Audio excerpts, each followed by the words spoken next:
Hi, good evening everyone. Good morning, Sindhu.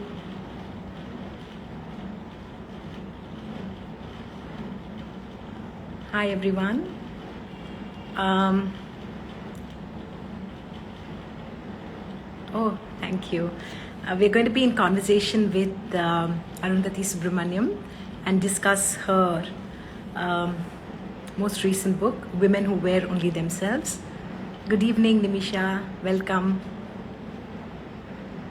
Hi, Mesma. Hi, Rohini. Hi, Ishwar. Okay, since we have a bunch of you who joined on time, allow me to please introduce this book. Hi, Prithvi, welcome. Hi, Janice, hello. Hi, Veena. Okay, so thank you, Rohini. Welcome, everyone. So, it is really my privilege to be in conversation with poet and writer Arundhati Subramaniam and be able to discuss her most recent book, Women Who Wear Only Themselves, published by Speaking Tiger Books. This is the book. If you haven't got it, please do get a copy. I'm excited also because this conversation will set off a series of conversations that I'm sure Arundhati will have with a host of other people on the book. And I'm honored to be able to, listen to her. And I'm also looking forward to, so many other people who will read the book, bring their own questions to the table, and will all understand, will allow us to understand the book, its protagonists, its writer, and the writing itself better. Because honestly, this book is not one that you read once and just put away. Please allow me to introduce the premise of the book. The book is a glimpse into the lives of 4 self-contained, unapologetic female spiritual travelers. Who are they? Sri Annapurni Amma, a saint who chooses to live naked and sometimes delivers prophecies. Bala Rishi, a gifted teacher of Nada Yoga who admits to sometimes feeling she's missed out on real childhood. Lata Mani, a respected academician in the US who was plunged into the path of Tantra after a major accident left her with a brain injury. And finally, Ma Karpuri, a feisty young woman who's a monk, but one who retains her independence and her contagious joy of living. All these women, real contemporary women who have in a sense found their calling, are united in that they have shed the garb of all kinds of clothing and wear their own real selves with courage and conviction. For me, though, over and above all, these women stood out equally for their expansive nature as for their exclusive brand of realization that makes them distinct. Truly, they are women with singularity in purpose and pursuit, but they're also collective in the sharing and the delivery of it. They are women who force us to sit up and take notice of them, but they're also women who don't yearn for the kind of validation that we, contemporary women, addicted to a digital world, seek. They sit quiet and with a sense of equanimity in the comfort of their skin and the spaces that they inhabit. They are seekers who reveal that the act of seeking is as much about a state of attainment as it is about its pursuit. They reinforce that seeking is a constant, continuous, consistent work in progress. They also reiterate that seeking is as much about learning, living, fumbling, falling, rising, moving forward. That in shedding, they're also shining. That in abandoning, they're also coming into their own. That in losing, they're also gaining. But how do these women really come alive? How do we see them, for who they are? Honestly, when I read the book, I found myself constantly enjoying the seeing of these women as much as I did the words with which they really come alive. These stories are more than mere profiles of 4 women who are spiritual seekers.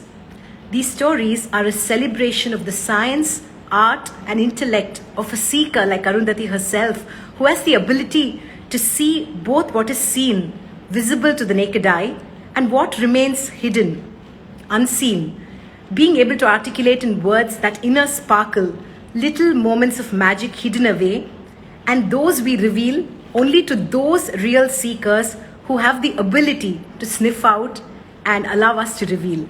So, after that long introduction, because I just couldn't, I had to share what I felt about this book with all of you. So, thank you for listening to me patiently. But now I promise I'm not going to talk that much. I'm going to let Arundhati speak. So, here I am sending Arundhati an invitation to join this.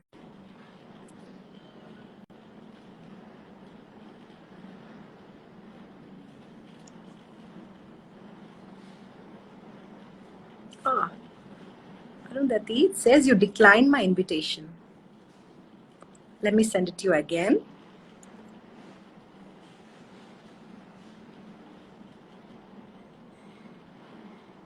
Okay, I'm sending it to you again.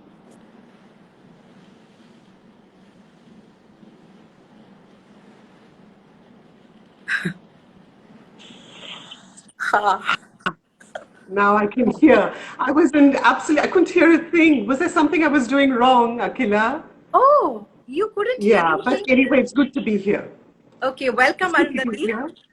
Hello. Thank you, Akhila. Thank you for Thank you having so me. much. I was basically telling everyone what I felt about the book, but I'm going to Mm-hmm. send you an email so you read that bit because you couldn't hear a thing. I couldn't hear a thing. No worries. Arundhati, so without much ado, I'm going to dive into my questions. I'm going to Sure. firstly ask you about as a seeker of seekers, right? And all the women are seekers, right? Could you Mm-hmm. talk to us a little bit about the way you curated this book itself? Meaning, did the metaphor of clothing, did that come to you first, and then you thought of these women and a book where they could all sort of share space? Or did you want to share their stories and then you realize that, they all wear garments of their own. And in a sense, they're similar because they literally only wear their own selves. So I'm really curious about how the book came about. No, it was definitely the latter, Akhila. Okay? It was definitely the latter. I had these conversations with these women in the course of the past decade. And I knew they were waiting to be written up, but I kept postponing it. I didn't know how they would come together and if they would come together at all. Right. It was during the pandemic that I actually sat down and looked at this material again. Right. And I was struck by just how fascinating these portraits were. Just these women and what they Right. were saying. So I really felt, it doesn't matter whether one takes these as, whether one is interested in spiritual journeys or not, though I do think this is essentially a book for seekers. Absolutely. I actually just found these portraits fascinating. And when they came together, I realized each one of them, in some way, implicated the notion of apparel. Right. There was Annapurni Amma who lives naked for much of the time, chooses to discard her clothes. There is another yogini who moves from ochre to denim. She actually sometimes now takes photographs of herself in denim jeans. Right. There is the contemplative writer Lata who is actually weaving a fabric for herself. Right. Weaving her spiritual experience with the trauma Judy. of her brain injury. So she's actually weaving a language even as we speak. And there is the monk who chooses to wear with great pride the, the monk's robe, but she sees it as a very earth nourished spirituality, not something that is otherworldly in any trite Yeah. sense of the term. It's deeply Right. nourished by the earth. So she Yeah. talks of that, actually cleaning her robes in the earth. So I think then it became apparent to me that really this is about the way we wear ourselves. And I realized that I had poems over the years that implicated the same notion: textile, fabric. What does it mean to live in this very tattered but resilient fabric of the heart? What does that mean? So I think that's how the metaphor seemed to unfold as the conversations came together. Right.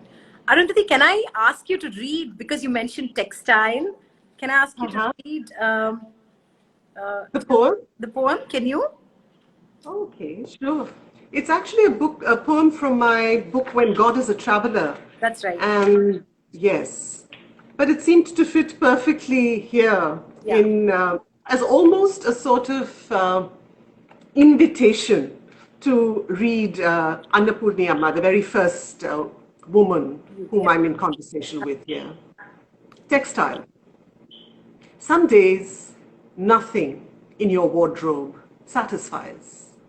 Not the heat-maddened ikkats, not the secular pastels. There's no season you can call your own. Like others, you wait in queues for the drought to end.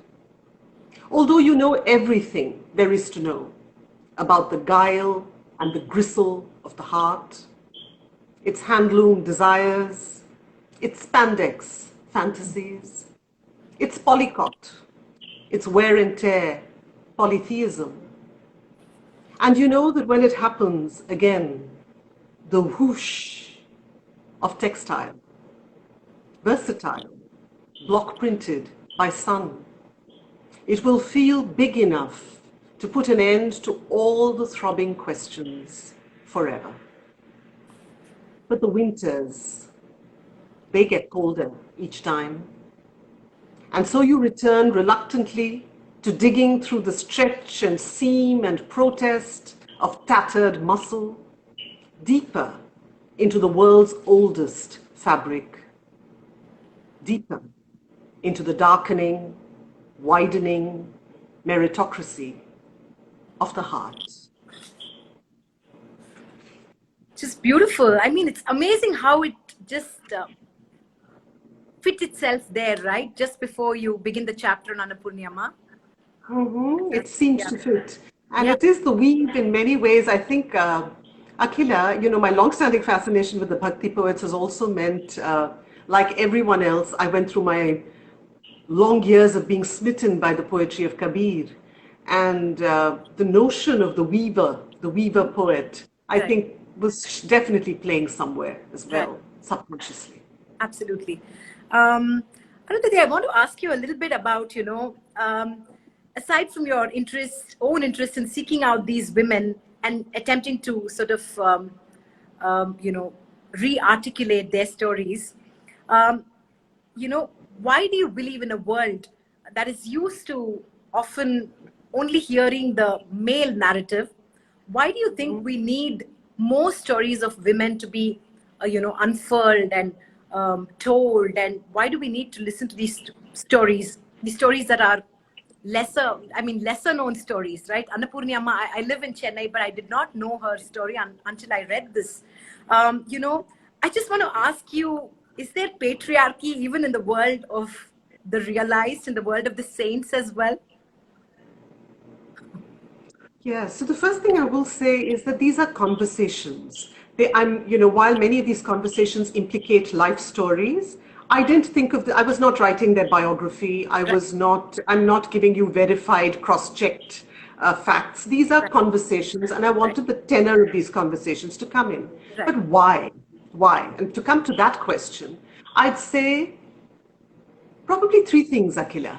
The first is the fact that I'm a seeker. I've been thirsty. I've spent a long time searching for conversations that address many of the questions that matter to me. Right. And I feel fortunate. I've had conversations with many very interesting people on spiritual journeys, mystics, gurus, all of that. But why I felt the need to listen to women's voices is, I think, because I grew increasingly aware of certain things as my own spiritual journey unfolded. And one of them is this whole question of, you know, there's a beautiful poem by the Kannada poet Devara Dasamaya, which many people have read. It's translated by A.K. Ramanujan. And he says, when you see breasts and long hair coming, you call it a woman. When you see whiskers and beard, I think you call it man. But the self that hovers between is neither man nor woman or Ramanatha. It's a beautiful poem. And I think we all suspect that this destination that we are in some mysterious way called to, many of us are aware of that pull, that destination might well be gender neutral. But given that all of us are just socialized differently, I think there is perhaps nothing like a gender neutral spiritual journey.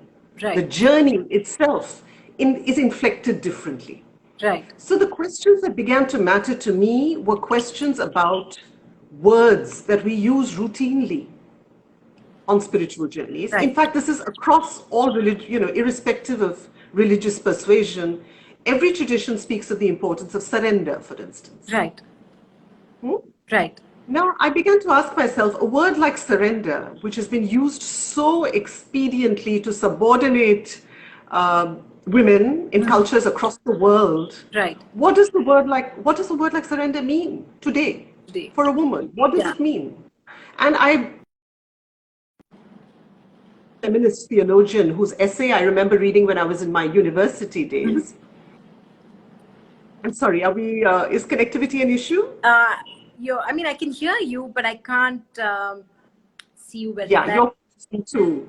As long as you can hear me, I hope it's all Yeah, but it right. will set itself right, Arundhati. So please go ahead. Okay. Yeah, it's fine Mhm. now. Yeah. Okay, so I remember reading this feminist theologian who asks a very simple question. She says, or she makes an observation. She says, for male seekers on a spiritual path, we are told the journey, the obstacle that they encounter is very often pride, arrogance, ego. We're always told about the ego and subduing the ego. But she points out that for the female seeker, the obstacle could well be something else. The obstacle could well be a dependence on others for one's self definition. It struck very true when I read it Wow. then. I thought of the number of ways in which women, many of us, and certainly I was aware of this in my own life, the ways in which one is encouraged to fritter away a personal power, the way you're conditioned to look outward all the time for validation, self definition. So that struck a chord, and my questions intensified somewhat differently when my own journey unfolded, because I realized that the word surrender is routinely used. What does this mean? Yeah. Yeah. Are we talking about surrender to authority? Because if that is the case, I don't want any more Yeah. authority. Yeah. you know but I realized that we are using words that need to be inflected differently. So my questions to these women were really about, what is the difference between being a devotee and a doormat? What is the difference between patience, which is always talked about on a spiritual journey, patience, Right. waiting? Yeah. What is the difference between patience and passivity? What is the difference between a dynamic receptivity and a passive spinelessness? Yeah. And my question really was to each of them, and I felt at the very end, the monk answers this question in a Yeah. particular way. My question was, are we really looking for is the spiritual journey one of self-denial? Or is it one of self-reclamation? Are we looking to integrate and become whole? Or are we looking to chop and Yeah. amputate parts of ourselves? Right. So I think many of these journeys were implicit in these conversations. Wow. These questions, they circle these questions again and again. Right. Beautiful. And Arundhati, did you meet some of them over and over again? Like, did you meet Annapurni Amma again, or was it did you spend like 3 hours with her, and was that the only time that you spent with her? I had 2 meetings with her. The first time I didn't record it. The second time I did, and I think it was almost 4 hours the second time around. Right. And with Bali Rishi again, I met her once and never recorded it. And then I saw her, once at work conducting her Homa. Yeah. And the next time I recorded our conversation, which also lasted several hours. Right. With the other two, it was over a long period of time, over many years of knowing Years. them. Yeah. You know. You mentioned that in the book. That's right. Yes.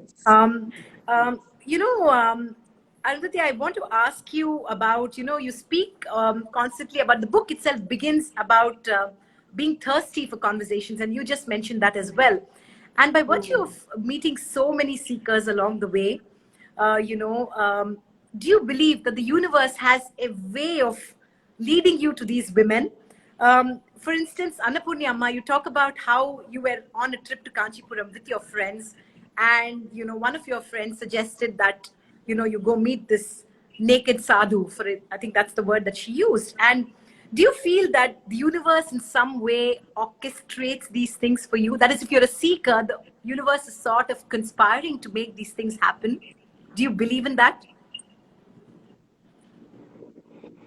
It's an interesting question, and I'm wondering which way to answer it.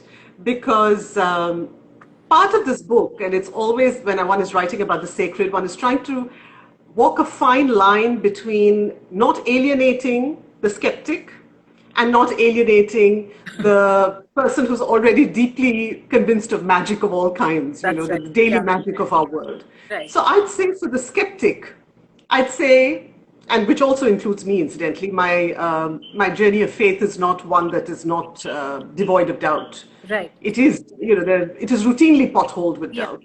So I'll say that there is a mystery in many things in our lives, and almost every one of us, we don't have to be seekers of any conscious kind to know this, but we've known what it's like, the mystery of falling in love, for instance. Absolutely. We're not quite sure what we've done to deserve it, but it happens. Right. It happens in our relationship with a child, it happens with parents, lovers, friends, and there is an element that's really unaccountable and strange. So I would say that when it comes to, I'm certainly aware that when it comes to a conversation with a saint or a mystic, someone who embodies a very distilled, concentrated experience of life itself. I've certainly found this to be true, that it takes a certain amount of personal desire, Right. which is perhaps you could call it free will, but Yeah. on the other hand, where did this desire come from? That's another whole question. Yeah. I don't want to get Yeah. into a metaphysical debate about thirst. Where does thirst come from? But there is a personal desire, free will, and there seems to be something else at play, which I would call grace, for want of a better word. Yeah. Amazing. There is grace that allows for a particular kind of convergence of two lives. And even the conversation we're having today, I don't want to take away from the texture of this conversation will be determined by the way in which you and I converge today. Absolutely. How deep an overlapping of our lives we allow ourselves today. Right. So it will unfold based on that. Fantastic. So the kind of conversation you have with any of these women will vary depending, I think, on where and how they see your questions coming from. Absolutely. Is it coming from just a journalist's desire to make a good story? Is it coming from a deeper thirst? Yeah. I think we all sense that Yeah. about each other. Right. Is it a transactional relationship? Is someone trying to extract something out of me? Yeah. Or is someone simply being with me at this point Right. and enjoying that particular coming together for its own sake? Yes, absolutely. I can't agree more, Arundhati, because some of us also learn it the hard way, right?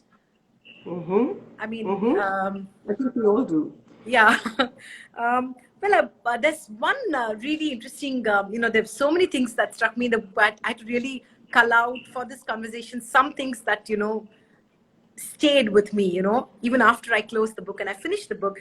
And you say, Annapurni Amma, in that chapter, she says, the guru is the person you can never buy. Would you like to speak, Arundhati, about this guru-disciple relationship?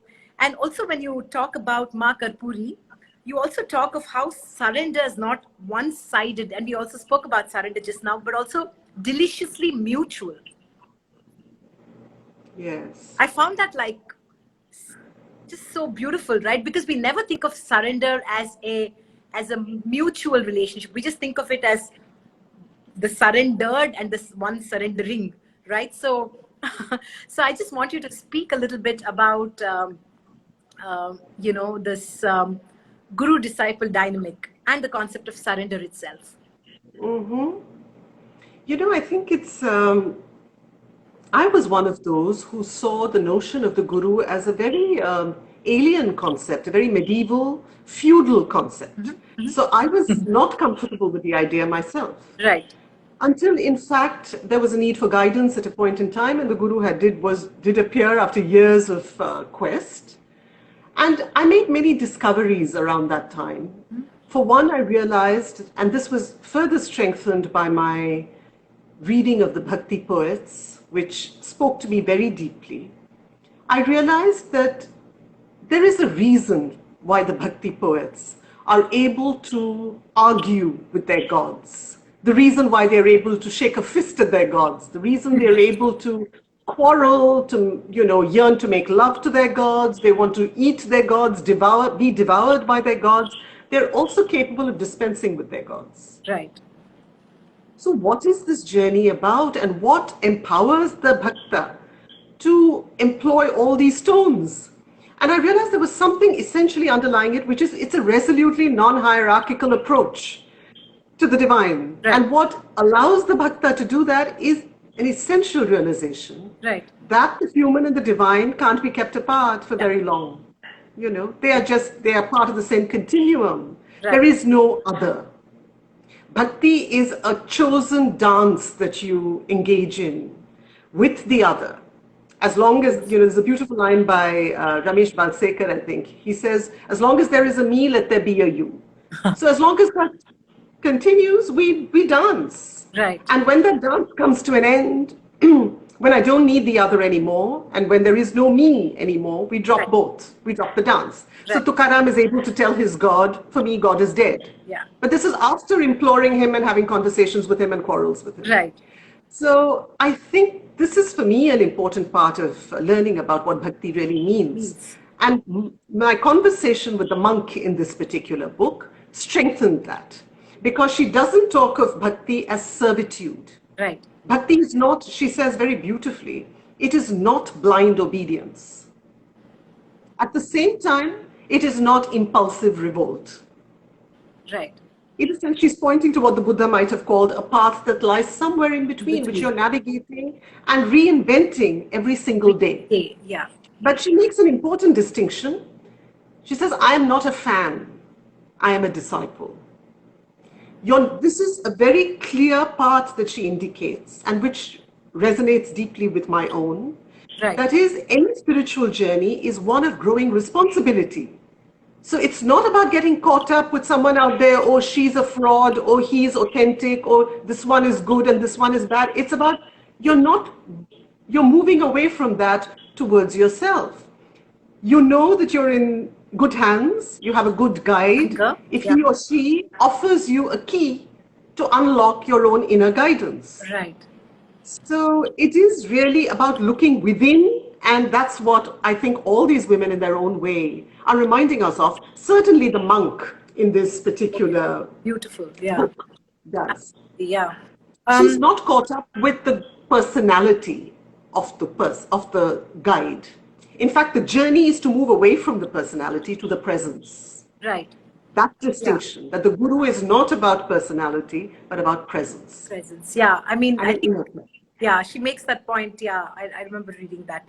Arundhati, when speaking of the monk, when you speak of Ma Karpuri, and you talk about how you both actually forged a friendship, right? And you have a really close, connection with her. Do you want to tell us a little bit about how, you talk about how she happened to sort of listen to a conversation that you were having with another monk, where you described the idea of, you observed that monkhood is like a particularly demanding marriage. You said it is like finding a way to be committed not to one single individual, but to an entire sangha. And Ma Karpuri, you tell us, happened to be a silent bystander. And she filed away that comment, recognizing that you were not just a nosy journalist, that you see, and you're not just a nosy journalist. I found that really so beautiful. And this quality of seeing, Arundhati, when I read it, I also thought about how this quality of seeing is particularly crucial in the world that we live in, where everything is just so fleeting and fractional, and where we're largely seeing everything through the filter of devices. And also we're seeing sometimes ourselves the way we want to be seen. So I want you to talk a little bit about this seeing. Yeah, it's a good question, Akhila. I think we are so caught up in the chatter of our minds and in the very polarized world we are encouraged to inhabit by everything, by our educational systems, by social media, by all of that, that very often we are unable to simply listen. We are unable to simply witness. We feel the need to reach for a conclusion all the time. We feel the need to reach for a verdict all the time, a judgment all the time. And I've often said at poetry workshops as well, Akhila, I've often said that the problem with most people's responses to poetry, when they say, I'm scared of poetry or I don't like poetry, it's really because we have been encouraged educationally, we've been encouraged to believe that we've understood a poem only when we have extracted what we think is its meaning. We never simply talk about enjoying the poem. Not necessarily, sometimes, I'm sure you've experienced this too, sometimes you don't know why being around someone makes you happy. Yeah. But it does. Sometimes you don't know why being around a particular book makes you happy, but it does. And I think the need to extract meaning, the need to extract sociology from sensuousness all the time robs us of a very vital enjoyment. So I think that's part of the problem with anything that we do, the way we respond to react to the world. So I think particularly in these times, if we were able to, this to me is the journey, in many ways, the journey of the poet and the journey of the seeker. Right. Listening, not just to what is being said, tuning into what is not being said, tuning into to the person so deeply that in a sense you're trying to tune into life itself, right? And I think that kind of listening is its own reward. You may not have a pat on the back at the end of it, but you hopefully your life is richer in its texture. There is a subtle and deep gratification for sure in just listening, in just watching, and not being in a hurry to sound clever about it. So beautiful. I mean, I just feel that, I myself spend so much time on social media. And we were discussing this last night, Arundhati, when I told you that, somehow you think that when you tune into your phone, you're going to silence all that's around and you're going to be quiet and just, because the phone's not talking back to you, right? You're just going to be having this one-way conversation. But actually, it's really noisy out there. When you log on to social media, you start doom scrolling, and then it's really loud, and the chatter, like you rightly used that word, right? So I think somewhere we've completely, and of course, it's a bit ironic I say this, but we're on Instagram, and it's been designed for a culture that is inherently sort of, looking for things in 30 seconds. Now the reels, the new concept is just literally 30 seconds, right? That's all is our attention span. So we're somewhere, we're forgetting to listen. And I often say that one of the great travesties as far as poetry is concerned is the question that was routinely asked by our teachers, or some teachers. The question that I was asked in school very often is, what is the poet trying to say? And I think this is the death knell of poetry. Because as soon as I heard that question, I would stiffen, I would get afraid. I would look at this poem that I was otherwise enjoying and think, but what is he trying or she trying to say? It took me a very long time to realize that a poet is not trying to say something. The poet is saying it. The problem is that we, in our superior wisdom, we were encouraged to believe in school, at least some of us, that we understood what she was trying to say. And we wrote it in flowing prose, and therefore we understood it, and we got we got marks for it in an exam. Absolutely. So we knew, she didn't. She was trying, we got it. This is fundamentally flawed because it creates all kinds of divides. The divide between the pure pleasure, the pure enjoyment of something, where you're not looking for a point, you're not looking for meaning, you're just being with something.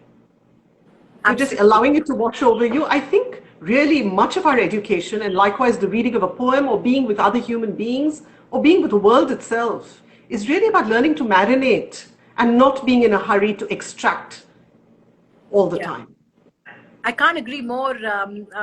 And I'm also guilty of that in many ways, Arundhati. But I want to say that it's also because we are essentially an outcome oriented culture, right? At least we're becoming an outcome oriented culture. And now, especially, we're a productivity obsessed sort of world, right? Mm-hmm. Where we're meant to constantly perform, showcase, display, share everything that we do to gain Yes. acceptance, to gain validation, the likes, the reshares. At this point, because we talked about poetry, you tell us a story of Lata Mani, for whom the Yes. simple act of stepping into her garden to pluck faded flowers from their stems, given her condition, filled her with a deep sense of accomplishment. Now, this really Mm-hmm. yeah, choked me up, Arundhati, when I read that, because we take so many things in our life for granted, right? And Yes. that particular episode, and she talks of, I quote Lata Mani, she says, the folly of believing that the task is only done when it is completed. And at that point, Arundhati, you speak of lines from a poem by Estonian poet Jan Kaplinski. And you say that the washing never get, he mentions the washing never gets done, the furnace never gets heated, books never get read, life is never completed. So I I thought love that that poem. that is such a beautiful poem, and I think it really sort of I think these are lines that we need to read over and over again. And because you spoke about the power of poetry, right? We're always, like you said, we're always trying to cull out the essence, right? Because somehow we think we have the ability to do so. But I want you to talk a little bit about your thoughts, Arundhati. I may be making a little detour from the book per se, but what is your take on this outcome oriented, productivity oriented culture, especially as a poet? um, you know uh, where you look at writing, the art of writing poetry as a process and not as a poem as a product, right? I want you to talk a little Mm-hmm. bit about that. Mm. It's an interesting question, Akila. And I see a question that's just come up from Sunil, I think, who Yes, says, that's isn't right. it fair to extract meaning? Yeah. And I'd say to Sunil, you're absolutely right that understanding a poet's, understanding the words certainly makes a difference. Understanding what it points to certainly makes a difference. And I would point to my own reading of T.S. Eliot many years ago. I read him when I was 12 or 13. I didn't understand a word, but I recognized it. I recognized that I was in the presence of poetry. Right. Many years later, as a student of literature, I decoded many of the allusions in T.S. Eliot. And yes, I understood him better. It added layers. Yeah. So I would agree with that. But I think what we forget very often is that there has to be that deep sense, almost mysterious sense of invitation into a poem. And if we lose the pleasure of it, the pleasure of reading, we will never really go back to it. We will never really want to unpack it for Yeah. ourselves. Yeah. So this is really meant, what I said is really meant for those who tell me that they're intimidated by poetry, Right. or that they're daunted, they're scared, um, or even that they dislike it. Yeah. And my answer to this is don't be in a hurry to like or dislike. See where you're called, try and deepen that engagement and see where it leads you. Yeah. So I don't think we're not saying different things here as much as I would say that I found meaning, and this relates to what you asked me, Akila. I found that meaning often unfolds if you stay with something long enough. So there is a difference between allowing that meaning to unfold and extracting meaning. So there's a difference between the two Yeah. words. So that's why I said so much of what we learn, what I've learned at any rate, Right. is just hanging around. Right. I like words, so I hang around poems. Wow. For some reason, I was drawn to these women. I've been drawn to the mystics. Someone asked earlier, can one be interested in a journey that is non-mystical? And I'd say absolutely. I'm drawn to anyone who seems to lead a life of great authenticity. And anywhere where you smell authenticity and life, I think one is drawn. Yeah. But these four people happen to be somewhat, even at times, somewhat eccentric figures, but I thought that was interesting in its own way. We'll come back to them in a Yeah. moment. But there are so many places, people, situations that we feel like just hanging around in. Now, rather than try to constantly quantify this and try to make sense of it, extract meaning from this, I often feel that the meaning unfolds when you allow yourself to be there. Yeah. So trust that impulse. Many years ago, I trusted an impulse that told me when I enter a bookshop, I'm going to gravitate towards the shelves that speak to me. I'm no longer going to be governed by what I, as an English student, believe I ought to be reading. I'm going to head where I want to Yeah. head. And I found myself heading to certain sections again and Right. again. And well, as a result, that's where I am. But if I were to come back, Akhila, to your question about, when you talk about the moment in Lata's life, I think what it also reminds me of is the fact that for all these people,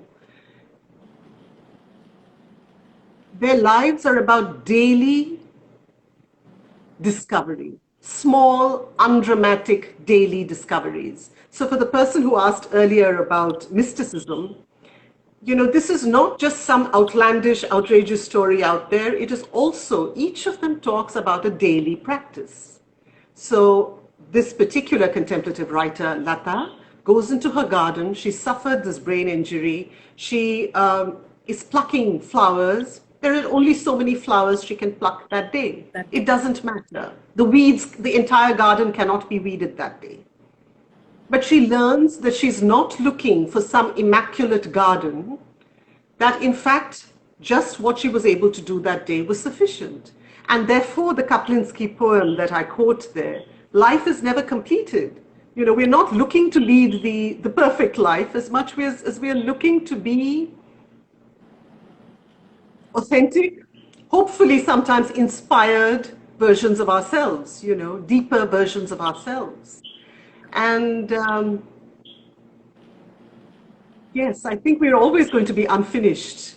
Right. You know, Paul Valéry has a beautiful line where he says, a poem is never completed.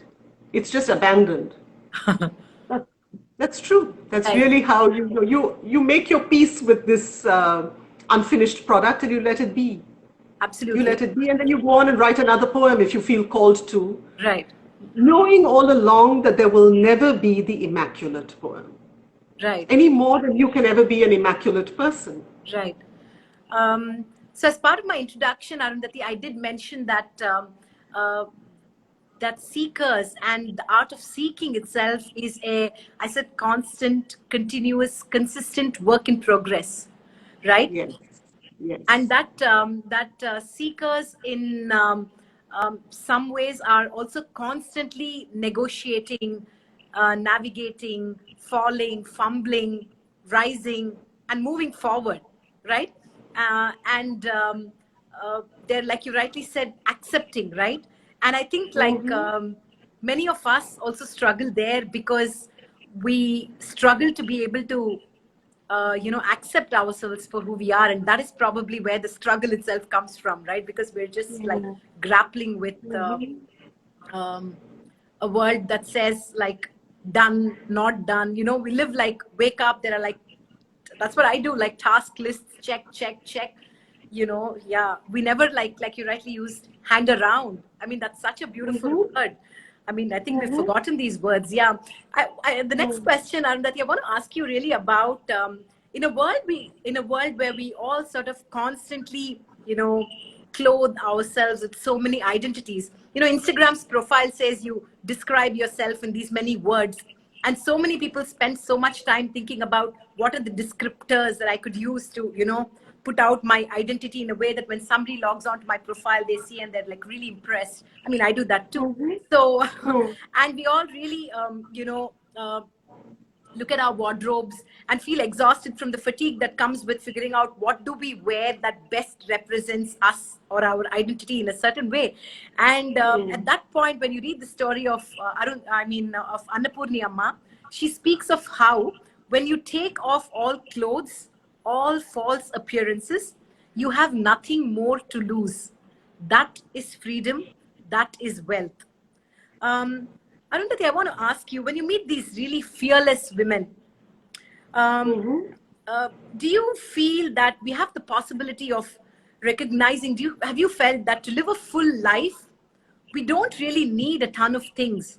That in many ways, like letting go and minimalism, in some ways can free us up of, this sort of noisy world that we are all inhabiting. Also mentally, like if we were to declutter, and in Mm-hmm. many ways, like in some sense, like shedding these garments and stuff, all these accessories that we kind of drape ourselves with. Like, do you feel that that would really the act of minimalism, what would you think of that?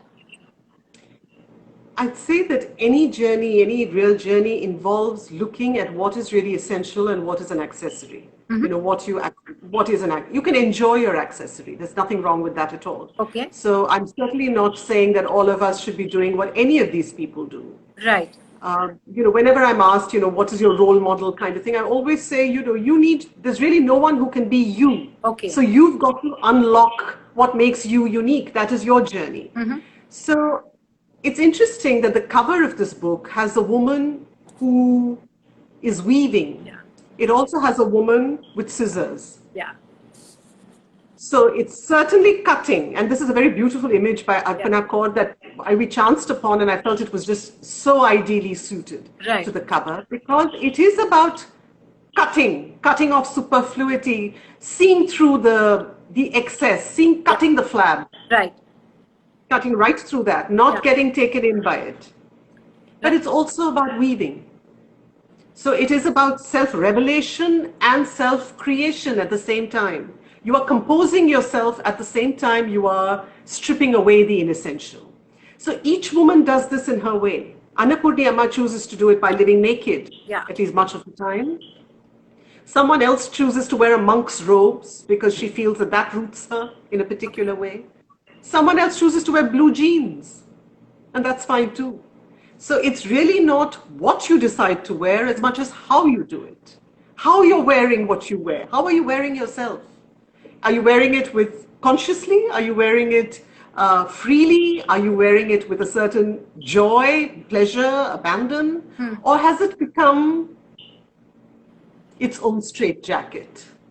So for me, I call it women who wear only themselves because these seem to me to go back to our earlier point about women who the impulse to look elsewhere Right. for one's self-definition. Right. I believe that these are women who are not looking elsewhere for their definition. They're not looking elsewhere for validation.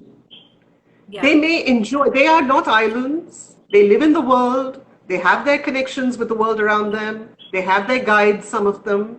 But the point is that they have chosen at this point, they've looked through what it means to wear borrowed plumes, to wear costume, to just wear inherited wisdom. This is not inherited wisdom.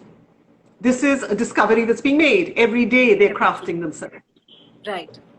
Arundhati, I want to ask you a little bit about the quality of being present, like in the now. Like all these women, obviously, I suppose it is the privilege of somebody who's a spiritual seeker in some sense to sort of really be in the now, and all of them are in the now. But I want to talk about this quality of, especially in the story on what it takes to be a redwood tree. The quality of breathing into a moment, of being alive to an experience.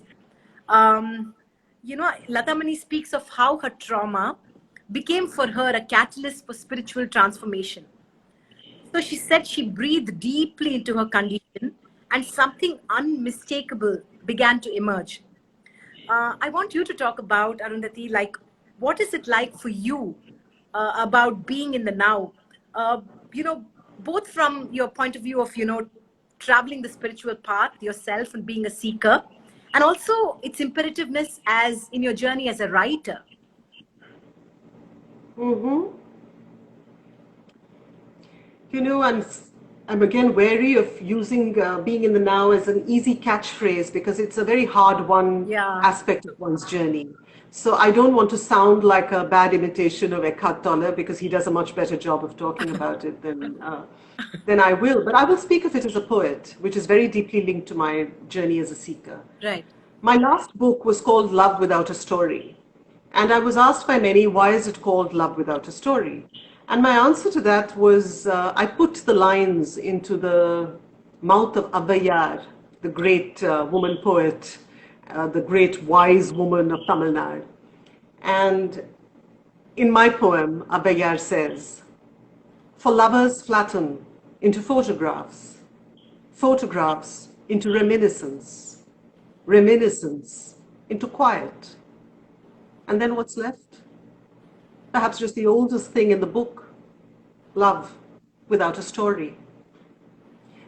This has been said by so many people, but it's really true that once our constant hankering after memory subsides, once our constant plotting for the future subsides, we all know what it is like to live in the now, and we don't need anyone to tell us about it. Absolutely. We all know what it is to inhabit the present, essentially. Right. So when you're no longer being pulled and pushed by memory and desire, you're here, you're now, there's nowhere else to be.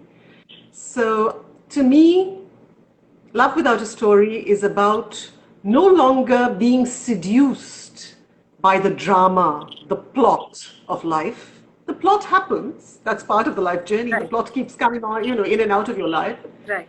But no longer, you can be startled by it, you can be in a sense of wonder about it, but you're no longer seduced by it entirely. And in that pause, I think there is a gaze that includes more than it leaves out. It is a gaze that is more inclusive, less clingy, less needy, less sticky. That, for me, is what happens when the story becomes less important. What's left? Just a warm, spacious, sometimes humorous, affectionate gaze at the world. Right. Beautiful. I'm just going to take a couple of questions, Arundhati, that have come from people who are watching this. There was one question from Nive Hastak. They are all dramatic mystics. Are you as fascinated by non-mystical approaches to spirituality as well? I think this is what I saw earlier and I was responding to.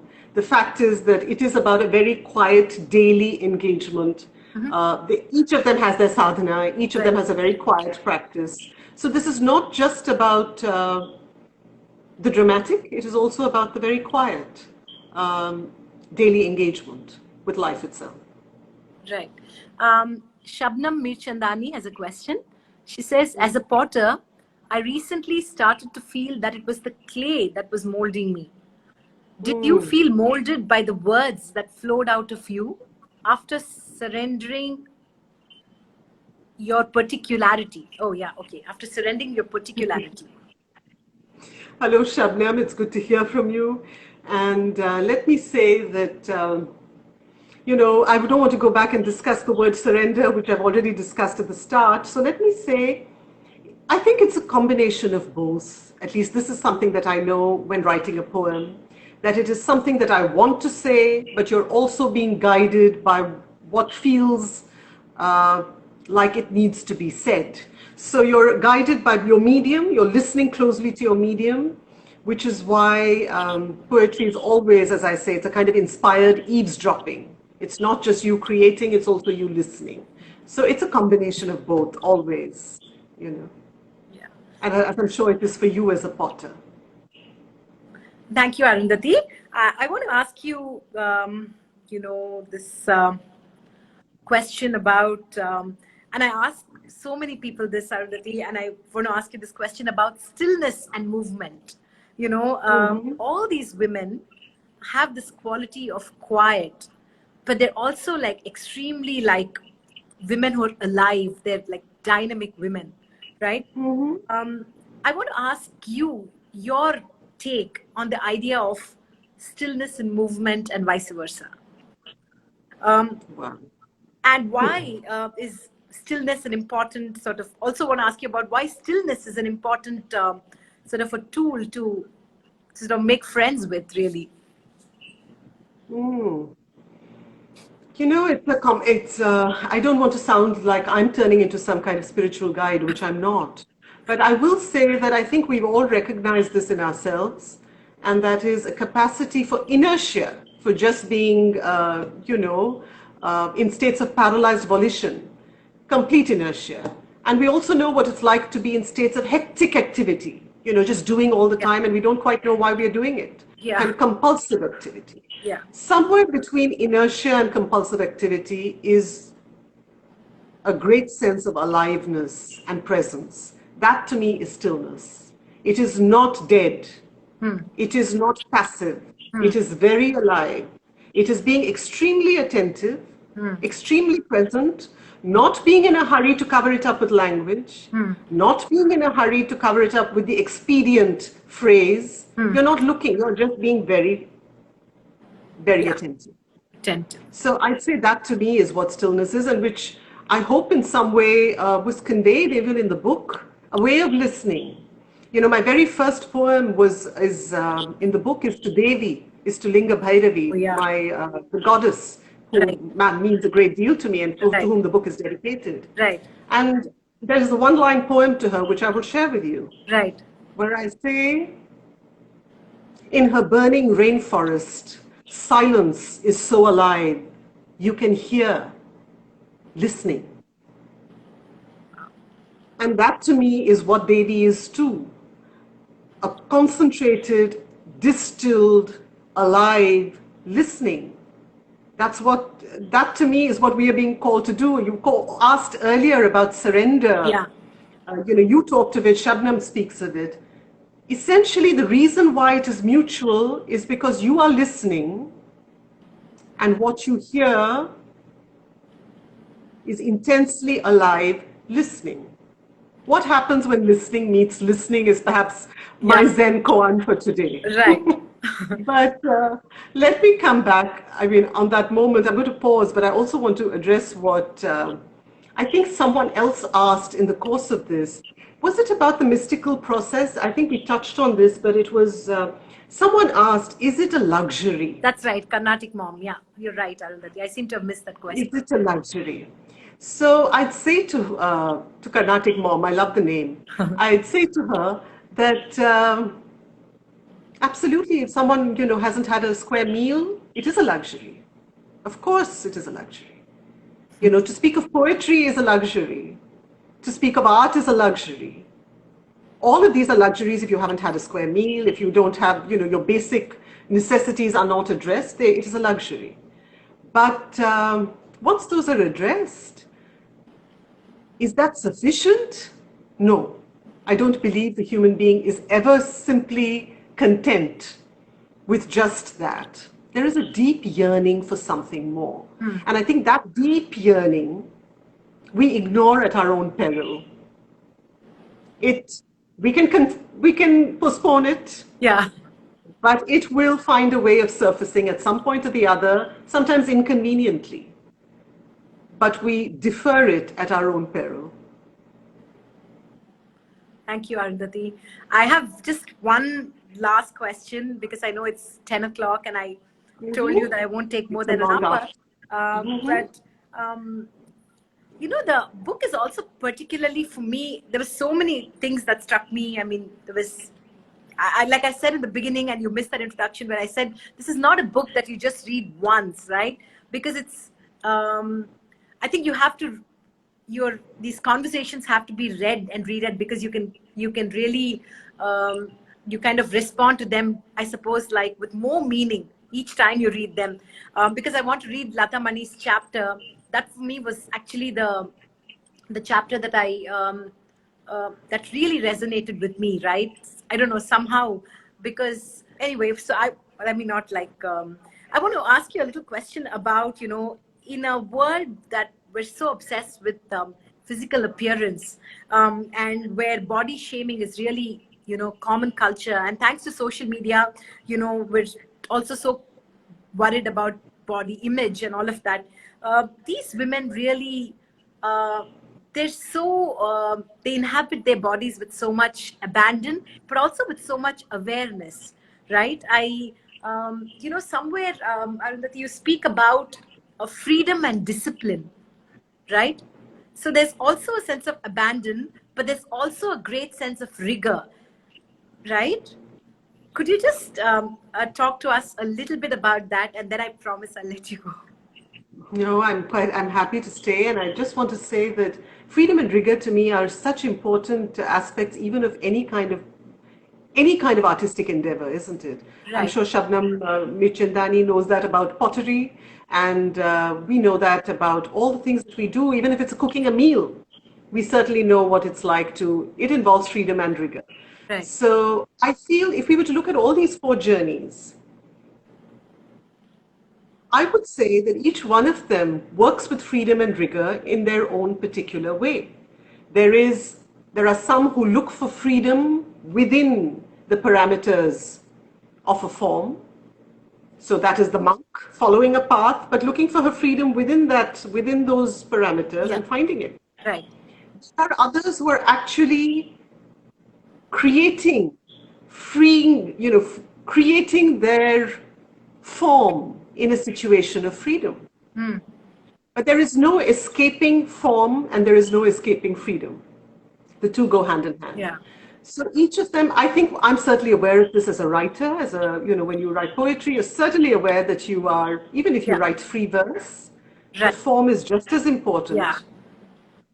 It doesn't cease to be important, Yeah. even if you write free verse. I think you speak about As this in the book, important as right, freedom. Arundhati? I remember reading this in the book. Yes, I do. I Right. do. Right. And I know that you will probably need to wind this up, Akila, but I just want to say that I want to speak to whoever is listening in at this point, and I know it's very late in the night.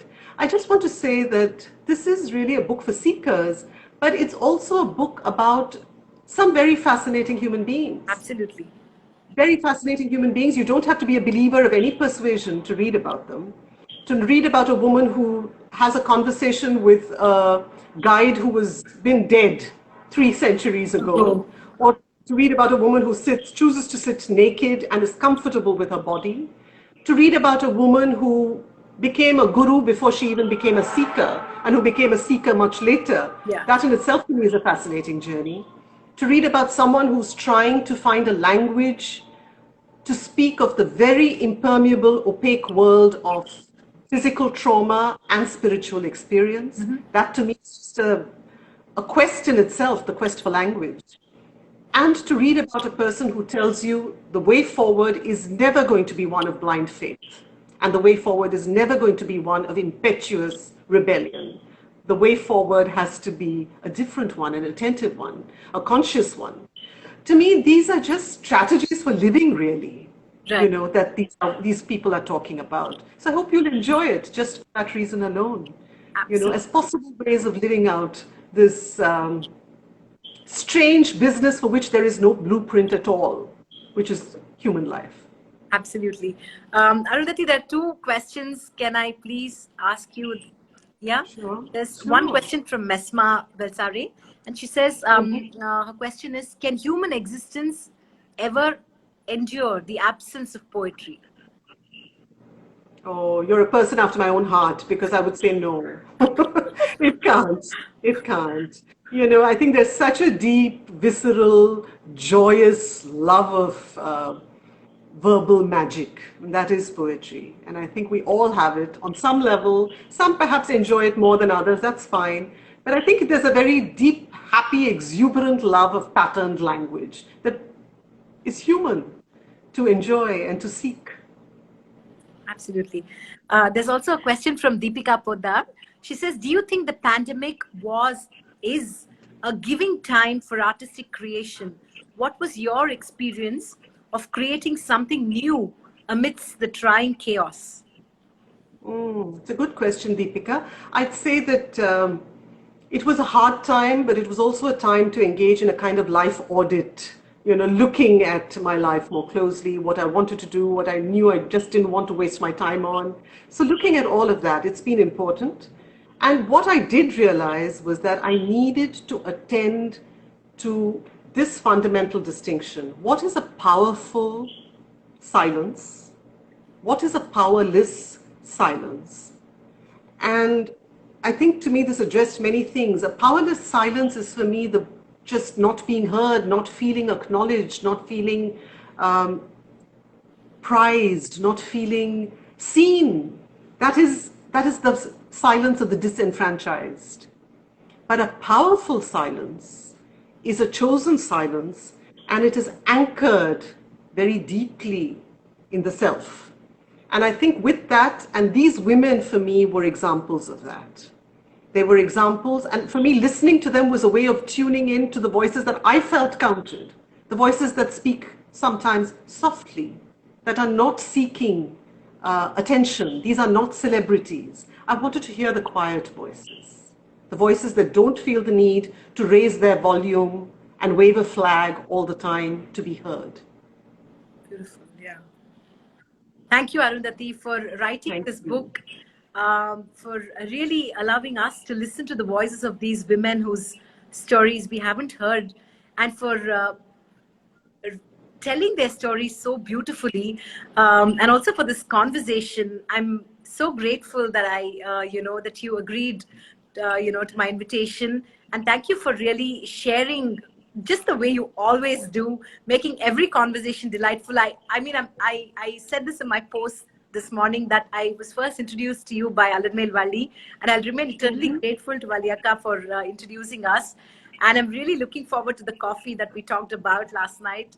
Yeah, and we'll be able to talk more. So many fascinating, insightful takeaways from this conversation, Arundhati. Really appreciate it, and I hope Thank you. more and more people read this book. And I think everyone needs to have a copy of this book because it's really such a powerful book and it's touched me in so many different ways.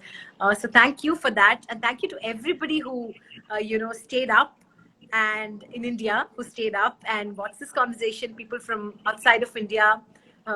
This is a Wednesday, who took time off to listen to this conversation because this is truly unmissable.